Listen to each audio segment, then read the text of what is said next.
Hello friends, welcome to let's uncomplicate myself Gita. आज हम discuss करेंगे क्लास 6 की एनसीईआरटी हिस्ट्री में चैप्टर 9। इससे पहले हम चैप्टर 8 तक जो है डिस्कस कर चुके हैं और उसकी पूरी वीडियो जो है आपको प्ले लिस्ट में मिल जाएगी। अब प्ले लिस्ट आप कैसे ढूंढेंगे? जब हम वीडियो पे जाते हैं तो फिर वहाँ पे नीचे एक लिखा होता है चैनल का नाम लेट्स अनकॉम्प्लिकेट। लेट्स अनकॉम्प्लिकेट पर जो क्लिक करेंगे तो उस पर क्लिक करने पर आपका एक पेज खुलेगा। वहाँ पे कई आइकन्स बने होते हैं, होम, वीडियोस, प्लेलिस्ट, इस तरह से बने होते हैं। तो प्लेलिस्ट पर क्लिक कीजिए। प्लेलिस्ट पर क्लिक करने के बाद जो है आपको कई प्लेलिस्ट मिलेंगी। उसमें आपको सोशल साइंस की, ईवीएस की, करंट अफेयर्स की। तो आप सोशल साइंस पर जाइएगा और वहाँ पे क्लिक करने के बाद आपको सीक्वेंस वाइज में जो है चैप्टर 8 तक की वीडियो मिल जाएंगी। चैप्टर 9 आपको ये देख ही रहे हैं। तो आपको जो है ये एनसीईआरटी का हैंड रिटन जो है आपका टू द पॉइंट्स में तैयार किया गया। आपको एज इट इज़ ऐसे अगर पढ़ लेंगे तो सी टेट तो निकलेगा। सी टेट के पॉइंट ऑफ व्यू से बहुत ही इंपॉर्टेंट है। और अगर आपको वीडियो में अगर आपको इससे लगे कि फ़ायदा मिल रही है, हेल्प मिल रही है, और तो फिर आप इसे चैनल को सब्सक्राइब कर लीजिएगा, क्योंकि आगे इस तरह से आपको इस पे नोट्स मिलते रहेंगे और आप इससे जुड़े रहिए। और अगर वीडियो पसंद आए तो उसे लाइक कीजिए, शेयर कीजिए, ताकि और लोगों को भी हेल्प मिल सके। अब हम स्टार्ट करते हैं। पार्ट 9 जो है खुशहाल गांव और समृद्ध शहर।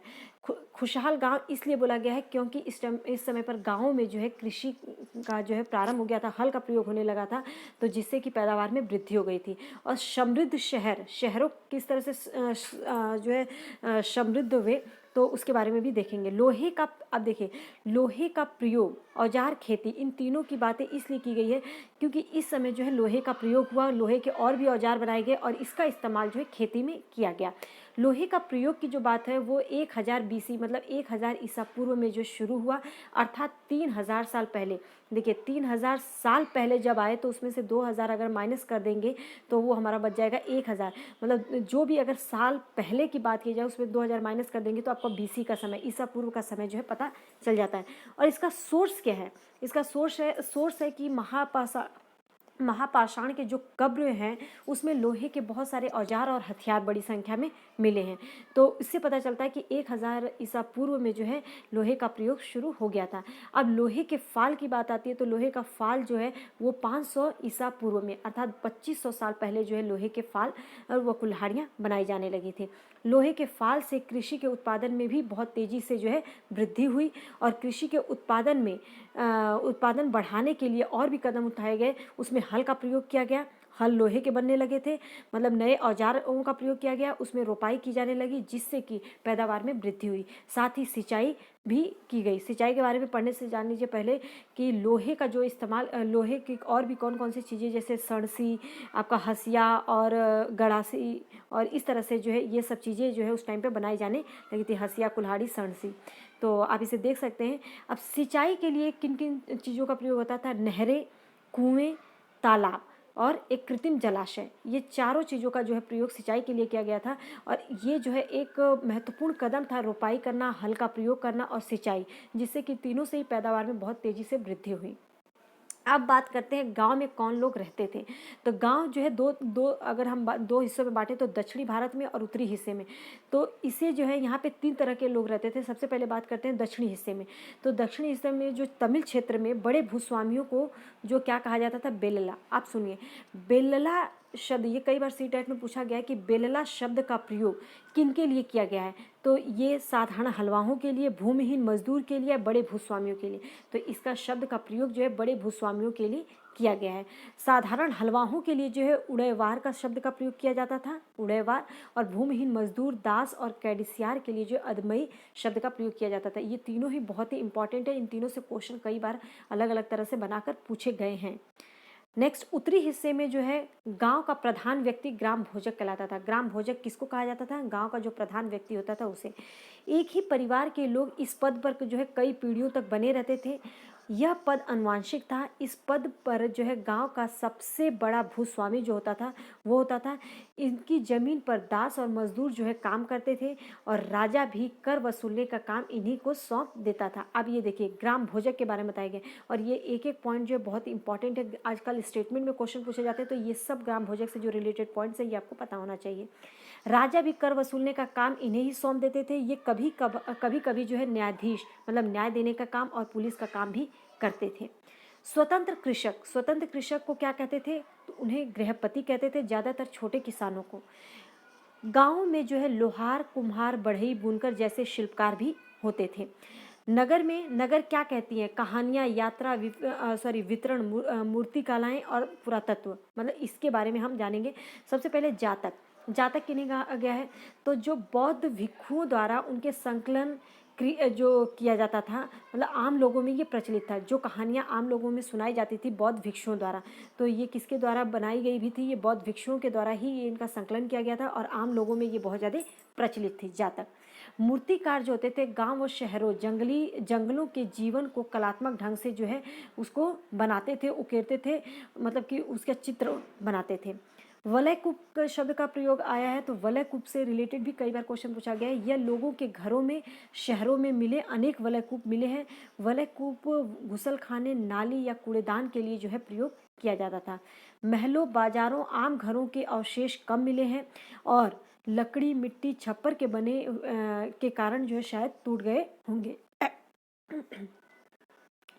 आगे देखते हैं बेरीगाजा का जो है इसमें प्रयोग किया गया है। बेरीगाजा के बारे में जान लेते हैं। इसकी एक कहानी है कि बेरीगाजा की संकरी खाड़ियों में समुद्र से आने के लिए नाव चला पाना बहुत ज़्यादा मुश्किल होता था और यहाँ जहाज जो ला सकते थे बेरीगाजा में जो है शराब, टीन, तांबा, सीसा, मूंगा, पुखराज, कपड़े, सोने और चांदी के सिक्कों का जो है आयात होता था।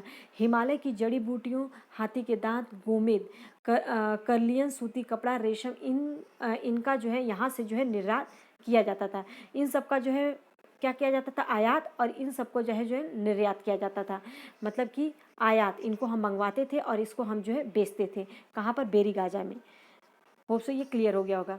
नेक्स्ट आगे देखते हैं सिक्के। सिक्के के बारे में अगर हम बात करें तो सबसे पुराना जो सिक्का था वो आहत सिक्के, पंच मार्क्ड कॉइन, मतलब कि ये 500 BC, साल पहले नहीं, अगर 500 ईसा पूर्व की हम बात करें तो उस टाइम पे जो है पंच मार्क्ड कॉइन की बात की गई है, उसी टाइम पे मिले। और ये चांदी और सोने के सिक्के पर विभिन्न आकृतियों को आहत करके, मतलब कि पीट कर जो है बनाए जाते थे, जिसके कारण इन्हें जो है आहत सिक्का, मतलब आहत करके उसको मार के जो है बनाया जाता था, उस पर निशान बनाए जाते थे, इसलिए इनका नाम जो है आहत सिक्का कहा गया है। नगर के बारे में देखते हैं। नगर जो है मथुरा की बात की गई है। अगर हम बात करें 2500 साल से भी ज़्यादा समय यह एक महत्वपूर्ण जो है नगर था। यह व्यापार व यातायात के दो मुख्य रास्तों पर स्थित था। एक रास्ता जो है उत्तर पश्चिम से पूर्व की ओर जाता था, मतलब उत्तर पश्चिम से पूर्व की ओर जाता था, और दूसरा जो है उत्तर से दक्षिण की ओर जाता था। शहर के चारों ओर जो है किलाबंदी थी। किसान व पशुपालक लोगों के लिए भोजन जुटाते थे। मथुरा एक बेहतरीन मूर्तियाँ बनाने का केंद्र था। तो मूर्तियाँ कहाँ पे बनती थी? मथुरा में। 2000 साल पहले मथुरा जो है कुषाणों की राजधानी भी थी। ये बहुत इंपॉर्टेंट है। मथुरा के अभिलेख में जो है मिला है कि सुनारों, लोहारों, बुनकरों, टोकरी बनाने वाले, माला बनाने वाले और इत्र बनाने वालों का भी उल्लेख मिलता है मथुरा के अभिलेख से।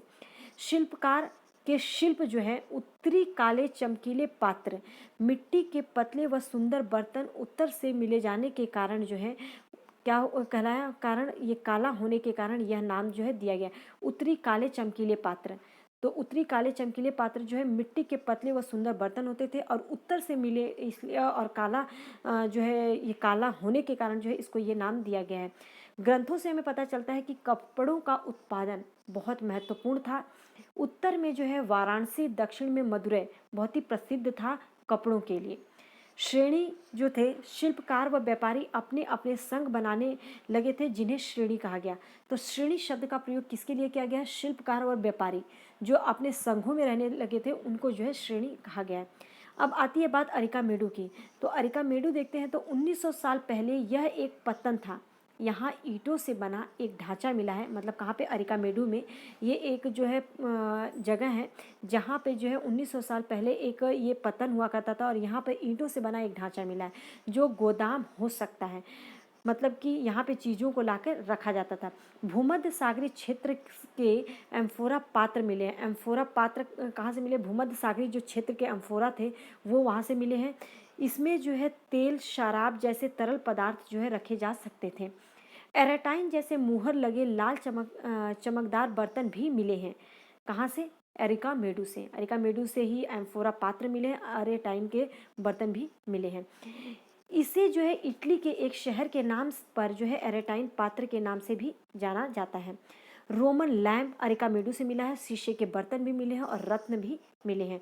छोटे छोटे कुंड जो कपड़े के रंगाई पात्र हो सकते हैं वो भी यहाँ पे मिले, क्योंकि यह एक पतन था इसलिए हो सकता है कि इन जगहों से जो है रोम से व्यापार किया जाता होगा और रोम से की जो रोमन चीज़ें हैं वो यहाँ पे मिली हैं। आगे देखते हैं कि एक प्राचीनतम तमिल रचनाएं, इस चैप्टर में जो है ये बहुत इंपॉर्टेंट, इससे कई बार क्वेश्चन आया इसलिए मैंने इसको शामिल किया है कि तमिल की प्राचीनतम रचनाओं को संगम साहित्य किसको कहा गया है? तमिल की जो प्राचीनतम रचनाएं हैं, इनकी रचनाएं करीब 2300 साल पहले मतलब 300 जो है BC 300 ईसा पूर्व पहले इसकी रचना की गई होगी। इन्हें संगम इसलिए कहा गया है क्योंकि ये मदुरै के कवियों के सम्मेलनों में इनका जो है संकलन किया गया था।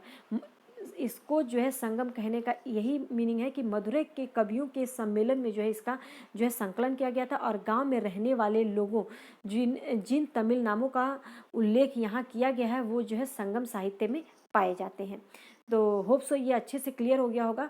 बहुत छोटी सी वीडियो है और ये चैप्टर जो है बहुत ही टू दी पॉइंट्स में तैयार किया गया है। अगर आपको लगता है कि इससे आपको हेल्प मिली, आपके लिए बेनिफिट है, तो प्लीज़ एक लाइक कीजिए और लोगों के साथ शेयर कीजिए ताकि जिन लोगों का CTET नहीं निकला है वो अपना निकाल सकें।